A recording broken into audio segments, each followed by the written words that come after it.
અને મારો વજન 30 કિલો ઉતરો છે. મને એવો વિચાર આવ્યો કે હું આ વિડીયો પણ શેર કરું કે મારો વજન આનાથી ઉતરો છે.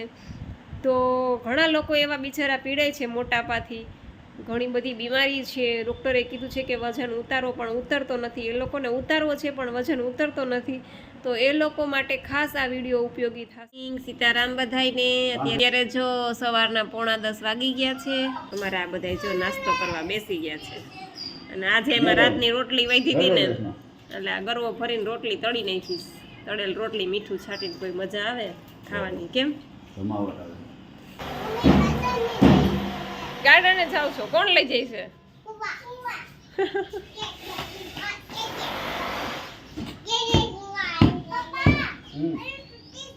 તો ઈ કોણે તૂટી નાખ્યો? તો મારો તાર પપ્પાને બધા ભેગા થઈને જો કેમ તૂટી નાખ્યું જોયું? જલ્દી બેહો તો ગાડી જોવા મળશે. છુક છુક ગાડી. બસ જો અત્યારે 6 વાગી ગયા. બધા નાસ્તા પાણી કર્યા અને નેત્રીન પપ્પા પણ ગામમાંથી આવી ગયા. બધું કરિયાણું શાકભાજીને લઈ આવ્યા બધું. અને સાંજે હવે દાળવડાનો પ્રોગ્રામ છે. દાળવડા બનાવવાનું કે છે. હવે થાય તે નક્કી થાય તે હાચા કેવાય થાય. કેવો લાગે છે? મસ્તીનો. જો ગોઠવાઈ ગયા છે આખા ગ્લાસ ભરીને રસના પીવા. 2 ગ્લાસ 3 ગ્લાસ. હે આજ બપોરે મને રસ નહોતો મળ્યો એટલે અત્યારે લઈ આવ્યા છો નૈતિક પપ્પા. થેન્ક યુ એના માટે, મારું આટલું ધ્યાન રાખવા બદલ ખૂબ ખૂબ આભાર તમારો. અને જોકે મારે તો બપોરે કાચું ખાધું હોય, ફ્રૂટ ને એવું બધું ખાધું હોય એટલે રસ ને એવું હાલે 2-3 ગ્લાસ. લે હાલ દીકરા પ્રોગ્રામમાં ઓલાન કે છે. શેનો પ્રોગ્રામ છે અત્યારે? હે હા ત્યાં પ્રોગ્રામ કરવા જવાનું છે એટલે ગીત ગાવાના હશે ને ત્યાં? હા લગન છે ત્યાં. અચ્છા બરાબર. તો આને નિશાનને લઈ જવાનો છે બરાબર. એટલે આ તમે સાડી પહેરી લાગે છે કા? પ્રોગ્રામમાં જવું છે એટલે.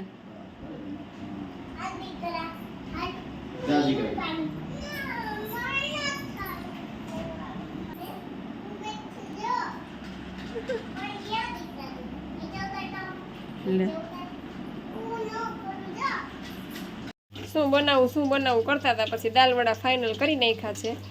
એટલે જો અત્યારે ચાલુ થઈ ગયા છે દાળવડા તળવાના. આ એકવાર તળીને બીજી વાર તળવાના હોય ને પાછા કા. જો આ દાળવડાનું બેટર તૈયાર થઈ ગયું છે અને એકવાર તળાઈ ગયા છે એટલે આવે એટલે પછી બીજી વાર તળીને બેસવાનું જ રહે. 7:30 થઈ ગયા છે તો હાલો હવે હું દીવાબત્તી કરી લઉં. વાટકી પાછા તળવા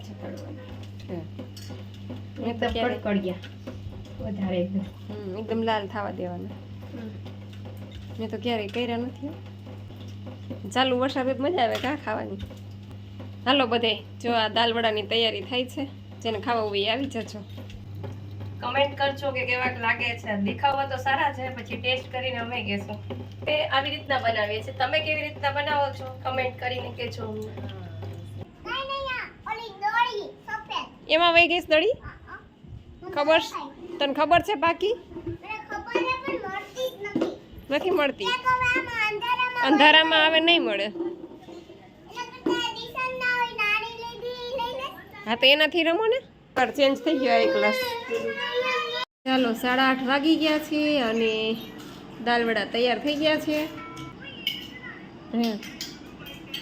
ખાઈ લ્યો પછી હું ખાઈ લઈશ. તમે ખાઈ લ્યો પછી. ભૂદો શું કે છે? ભૂદો એ નૈત્રી પોતા કરે છે એને કે ને પગલા ન કરે.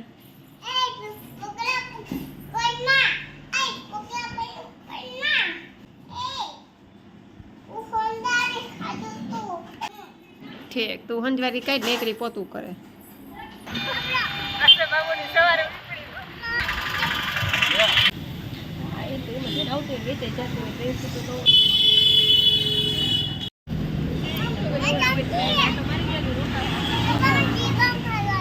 એને ચેરી ખાવી દઈ દો.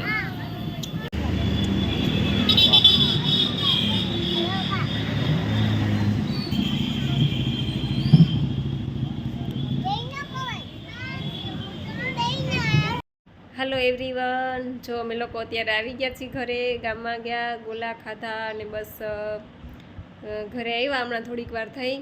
દાલવડા પણ બનાવ્યા હતા તો એ પણ મેં ખાધા. એટલે રાત્રે એક ટાઈમ ટૂંકમાં હું બધું જ ખાઉં છું. બપોરે ફ્રૂટ ખાઉં છું, સલાડ, ફ્રૂટ. વધારે મને ફ્રૂટ ભાવે છે એટલે બપોરે ફ્રૂટ ને એવું ખાઉં છું અને રાત્રે હું એક ટાઈમ જમી લઉં છું.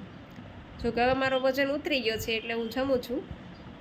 અને તમારે લોકોને જેને વજન ઉતારો છે ને એ લોકોને ખાસ થોડોક ટાઈમ ધ્યાન રાખવાનું કે રાત્રે તમે છે ને બને એટલું ઓછું ખાઓ, રાંધેલું. ટૂંકમાં ભલે કાચું ખાઓ, રાંધેલું બને એટલું ઓછું ખાઓ. 30% રાંધેલું ખાઓ ને 70% તમે ફ્રૂટ ને એવું બધું ખાઈ લો, સલાડ ને એવું બધું.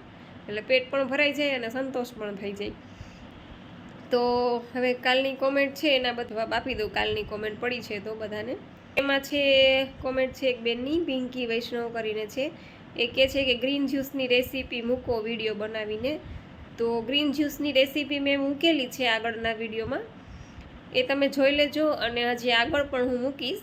અને આજે તો જો કે ગેસ્ટ છે એટલે મારે કંઈ ટાઈમ મળ્યો નથી ગ્રીન જ્યુસ બનાવવાનો.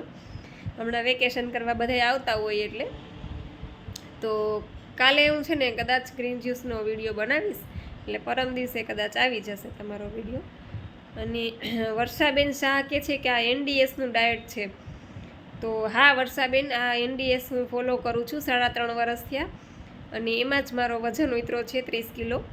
જોકે હમણાં મેં પાછો વધાર્યો છે 5-7 કિલો, કારણ કે એકદમ વીક થઈ ગઈ હતી, 45 કિલોની જ થઈ ગઈ હતી. એટલે પછી બધા એવું કહેતા કે થોડોક વધારે, એટલે મેં 5-7 કિલો વધાર્યો છે. એટલે અત્યારે 50, 51, 52ની આસપાસ છે.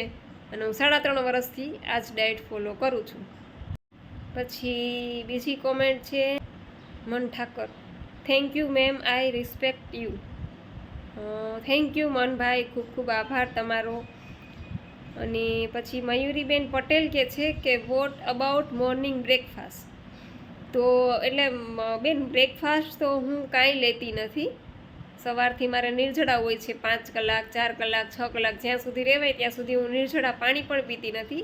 અને પછી ડાયરેક્ટ હું ગ્રીન જ્યુસ લઉં છું, જેમાં પાલક, ફુદીનો, કોથમરી, મીઠો લીમડો, જેટલા પણ પાંદડા આપણે અવેલેબલ માર્કેટમાંથી મળે એ બધાએ લઈ અને હું એનું ગ્રીન જ્યુસ મિક્સરમાં લીંબુ ને બધું નાખીને જ્યુસ બનાવું છું. તો પહેલું હું એમ કહું ને કે મારો બ્રેકફાસ્ટ ઈટ છે ગ્રીન જ્યુસ, પછી ફ્રૂટ, સલાડ, આવું બધું.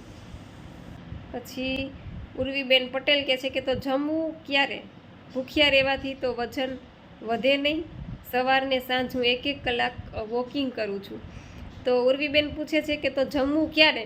તો જમવાનું તો રાત્રે એક ટાઈમ છૂટ છે કે તમે રાત્રે એક ટાઈમ જમી શકો છો. અને ભૂખ્યા રહેવાનું નથી. ભૂખ્યા ખાલી 4-5 કલાક, 6 કલાક જેટલા તમે રહી શકો એટલા જ ભૂખ્યા રહેવાનું છે. પછી તમે ગ્રીન જ્યુસ લઈ શકો છો, પછી આખો દિવસ તમે ફ્રૂટ લઈ શકો, નાળિયેર પાણી લઈ શકો, આવું બધું છે, લીંબુ પાણી તમે લઈ શકો છો. ભૂખ્યા રહેવાનું નથી. પછી હિનાબેન ઠાકર પણ એ જ કહે છે કે બેન નાસ્તામાં શું ખાવાનું? તો હું નાસ્તામાં તો કંઈ જ લેતી નથી. મારે નિર્જળા હોય છે જ્યારથી ઉઠું ત્યારથી 5 કલાક, 4 કલાક, જ્યાં સુધી હું રહી શકું ત્યાં સુધી હું નિર્જળા કરું છું ને પછી હું ગ્રીન જ્યુસ લઈ લઉં છું. પછી જુબી હુસેન વોરા, ચૌહાણ સાહેબનો ડાયટ ચાર્ટ છે.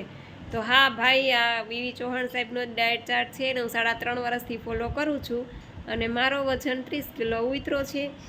તો મને એવું થયું કે હું રોજે રોજ વ્લોગ તો બનાવું છું. મને એવો વિચાર આવ્યો કે હું આ વિડીયો પણ શેર કરું કે મારો વજન આનાથી ઉતરો છે. તો ઘણા લોકો એવા બિચારા પીડાય છે મોટાપાથી, ઘણી બધી બીમારી છે, ડૉક્ટરે કીધું છે કે વજન ઉતારો પણ ઉતરતો નથી. એ લોકોને ઉતારવો છે પણ વજન ઉતરતો નથી. તો એ લોકો માટે ખાસ આ વિડીયો ઉપયોગી થશે. મારો અનુભવ હું તમને કહું તો 6 મહિનાની અંદર મારું 30 કિલો વજન ઉતરી ગયું છે. તો મારું ઉતરું છે તો તમારું પણ ઉતરે જ. અને બીજું કે ભાવનાબેન ઓડેદરા એવું કહે છે કે તમે ચૌહાણ સાહેબનું નામ ન લીધું, પણ એવી કોઈ વાત નથી, એવું કોઈ જ મને મનમાં નથી. કારણ કે ચૌહાણ સાહેબ છે એને તો હું ભગવાન માનું છું અને એની આ ડાયટ હું 3.5 વર્ષથી ફોલો કરું છું. બાકી તો હું પોતે જ કહું છું કે આ સિસ્ટમ મારી પોતાની બનાવેલી નથી. તો એટલે ટૂંકમાં ચૌહાણ સાહેબનું તો એ તો મારા ગુરુજી છે, એને તો હું થોડી ભૂલું કોઈ દિવસ. અને એની માની વાત પણ મેં વચ્ચે કરેલી છે, કદાચ એ વિડીયો તમે નહીં જોયો હોય. અને ક્યારેક વળી કોઈ વિડીયોમાં ભૂલાઈ પણ ગઈ હોય, એવું નથી. તો હું ફરીથી બધાને કહું છું કે જો આ ડાયટ તમે કરતા હોય તો એનીમાં 2 ટાઈમ ખાસ લેજો. સવારે ઉઠીને પહેલું કામ આ કરવાનું, એનીમાં લેવાનું, પછી રાત્રે સૂતી વખતે એનીમાં લેજો, જેનાથી આપણા આંતરડામાં જે કચરો જામેલો છે એ બધો સાફ થશે અને નાના મોટા રોગ તો એની મેળે જ વયા જશે, જે આપણને ખબર પણ નહીં હોય. એસિડિટી છે, ગેસ છે, પિત્ત છે, આ બધા રોગો તો એની મેળે વયા જશે અને વજન તો ઉતરે જ છે. 110% વજન તો ઉતરશે જ, પણ આ એની સાથે તમારા રોગો પણ વયા જશે. બસ બીજા બધા પ્રશ્નો, કોમેન્ટો જે આપણે કાલે આવશે એનો જવાબ આપણે પણ આવી જ રીતે આપશું, જેથી કરીને તમને લોકોને સમજાય વ્યવસ્થિત. રો રેસીપી પણ હું બનાવું છું ઘણી, એ પણ તમારી સાથે હું શેર કરીશ, જેથી કરીને આપણે ક્યારેક અલગ અલગ કંઈ ખાવાની ઈચ્છા થાય કે ભાઈ આપણો જીવ છે ભાઈ ખાવાની તો ઈચ્છા થાય. જો કે હું તો હવે રાત્રે જમી લઉં છું, પણ જે લોકો સ્ટ્રિક્ટલી ડાયટ કરતા હોય એ લોકોને ઈચ્છા થાય તો રાત્રે એ લોકો આવી રેસીપી બનાવીને ખાઈ શકે. તો આજનો વિડીયો આપણે અહીં પૂરો કરીએ છીએ. તમને અમારો વિડીયો કેવો લાગ્યો હોય જરૂરથી કહેજો, લાઇક કરજો, શેર કરજો અને ચેનલમાં પહેલી વાર આવ્યા હોય તો ચેનલને સબસ્ક્રાઈબ કરજો. આવજો, ગુડ નાઇટ, સીતારામ.